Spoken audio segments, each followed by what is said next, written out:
Hi, everybody. We're back with BuZiviews, Season 1, Episode 5.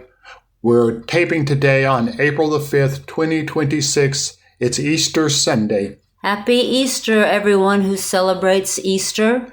And happy Sunday to those who don't. So, today we're going to talk about aging.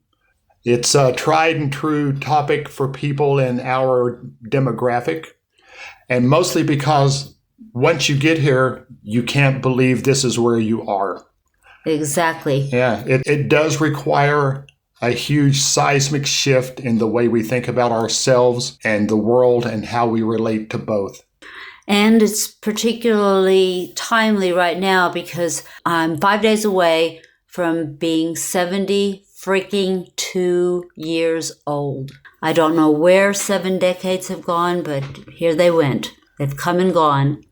So, but anyway, everybody has a different approach. Maybe I'll let Alan talk about his thoughts about turning, 73.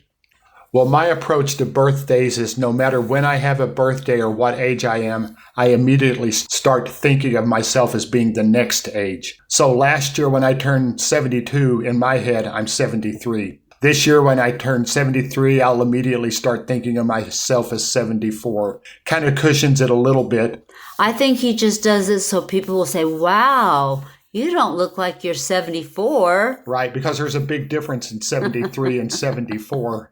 There is. Actually, in a true sense, I'll speak for myself. I noticed the biggest change between 70 and 71. 70 was fine, and almost all the way up to 71 was fine. But just about a month before, lots of things started falling apart. Things like dry skin, things like stuttering, things like swallowing and choking on your own saliva, coughing over nothing, all the physical changes that we hope we don't see, but then they just manifest themselves. Where did all these 100 new wrinkles come from? Just right after I turned 71. What happened? What happened? Yeah, that coughing and having trouble swallowing is one of the strangest things to adjust to. Just out of nowhere, I'll be sitting and suddenly I start gagging because I don't know. There's no reason. Or we eat and something always refuses to go down. It could be the tiniest little piece of lettuce or something that'll get stuck somewhere back there and refuse to budge, and you can't get rid of it. Drinking water doesn't help. Coughing, tilting your head. It eventually just has to decide, I'm tired of here and I'm going someplace else. And we remember well when we would go out and we were even 10 years younger and younger than that. And we couldn't understand why all these people, these older people would just keep coughing at restaurants, at plays, in concerts. And it annoyed us to no end. And little did we know that it had anything to do with aging. We just thought, well, don't come if you're sick or if you get control of yourself, but you can't. Because like Alan said, just the littlest thing, you tilt your head and then you're gone. And you're disturbing the whole theater. Injuries are that way too. Our bodies are not what they once were. For example, recently I don't even know what I was doing. I turned and reached for something and I hurt my elbow so bad I couldn't bend my arm for a week. It's starting to get a little bit better, but I don't even know what happened. It felt like it popped out of joint, sort of. I've had dislocations before, so I know what that feels like.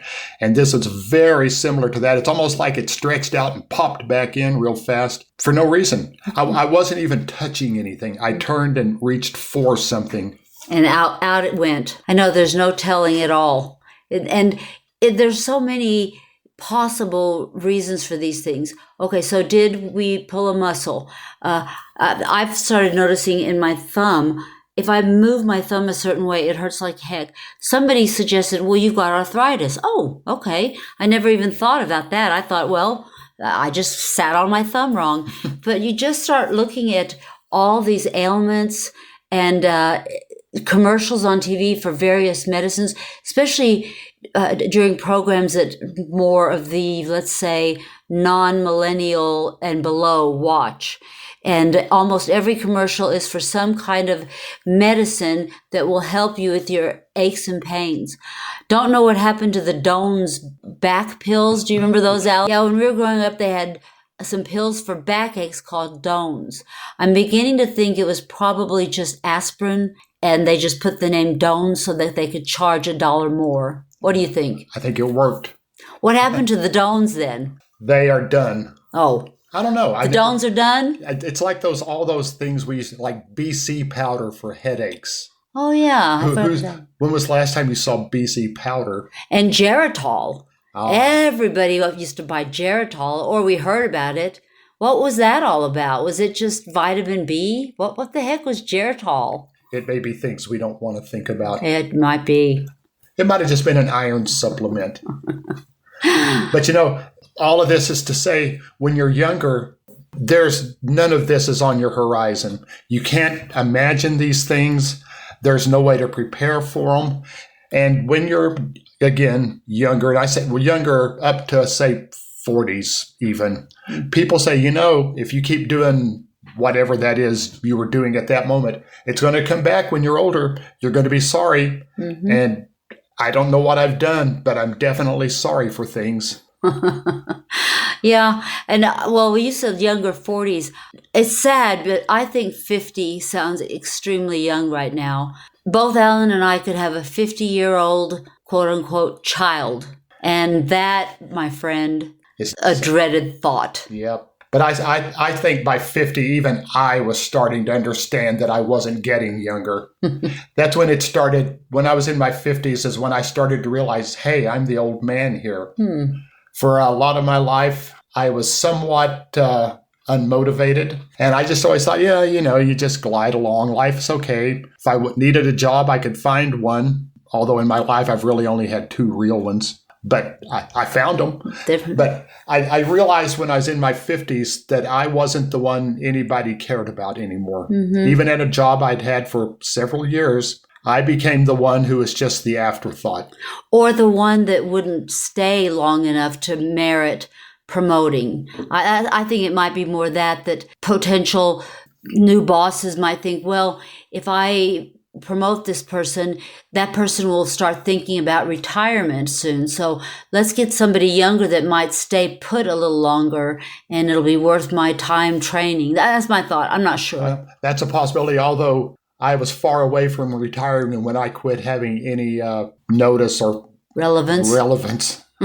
Yeah, that's a hard one to swallow, because when you're a younger person and in a job market and a job that is more than just manual labor, you start to think, hey, this is okay. I'm pretty good at this. And you're getting notice, and you're getting assigned to projects, and people are talking to you. And then suddenly one day, as the saying goes, the phone stops ringing. Yes. Yeah.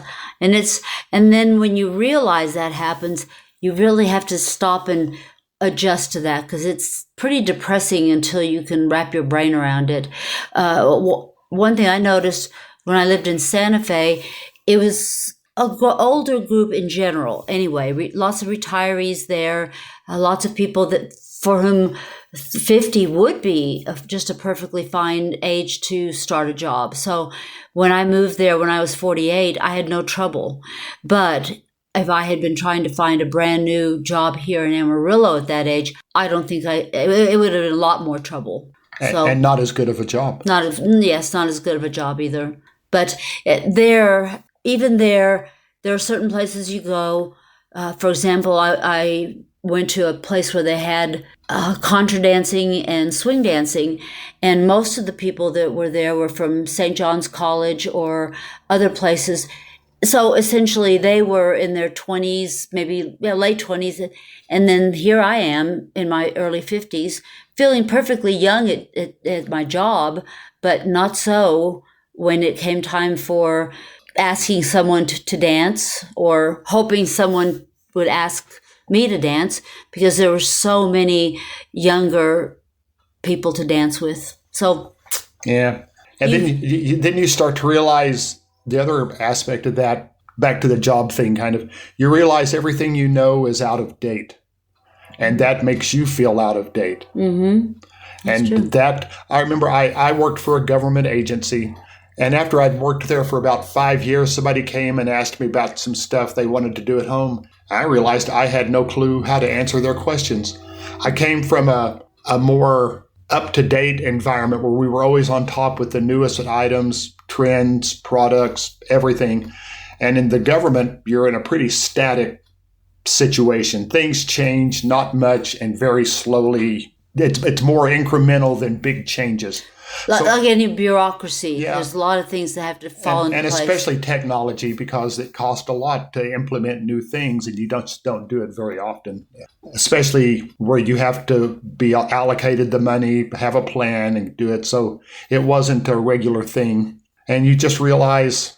Now I'm here and I don't know a thing. And even if I wanted to leave, I probably wouldn't have the skill set to do it. Yeah, that's true. At the other side of aging. Yes. And just to keep on top of everything too, it takes an effort. There are some things that Alan and I do that really we are on top of it. We go to the gym, we pay attention to the news, we'll watch, we'll listen for things that the younger generations are interested in or terms that they say. But there comes a time, I'll speak for myself, that I don't want to learn certain things. I do not want to text. That almost sounds like I don't want to breathe to most people, but I just don't. I'll voice text. I'll hit the little microphone, but I don't know how to do a good paragraph or correct punctuation. And no matter who, and by who I mean Alan, tells me that doesn't matter in a text, it does matter to me. I don't want my writing to look sloppy and just don't know how to do it. So some things are self-controlled and some things are just out of control. I know that if I put my mind to it, I could learn to do it. And maybe that could be my goal in 5 days when I turn 72, or as Alan would say on day 6, 73. Mm-hmm. Maybe I can put that as my priority for the next year. That could happen. And also, by the way, when we say younger generation, we automatically age ourselves by about 50 years. Exactly. I sound like my grandparents when I say that. And the other thing is we don't do any kind of social media. We don't Facebook, Instagram, TikTok, products I don't even know, don't want to imagine, can't think about, won't be around when they stop being relevant anyway. Well, I have to disagree there because I do have an Instagram account. I don't know if I've ever told you about it, but all I ever do is look at things. I don't ever post anything. I don't really want people to know that much about me, and especially not online where they can then find other things. But Instagram is okay. I think I can look at TikTok. I think I can do that.